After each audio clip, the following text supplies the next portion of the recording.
Hey guys, today I'll show you how you can create a Gmail account, so let's get started. If you don't have a Gmail account yet, don't worry. In this video, I'll show you the complete process of creating one in just a few minutes. First, open your web browser and go to the Gmail sign-up page. Once the page loads, click on Create Account. Next, enter your first name and last name. After that, choose a unique username that will become your Gmail address. Then create a strong password and confirm it. Click Next to continue.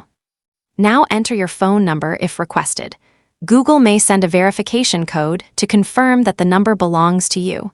Enter the code and continue. After that, you can add a recovery email address if you have one. Then, enter your date of birth and gender.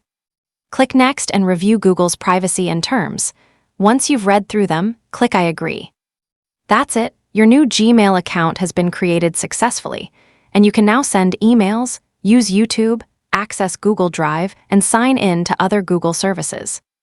If this tutorial helped you, make sure to subscribe for more tech tips, tutorials, and quick guides.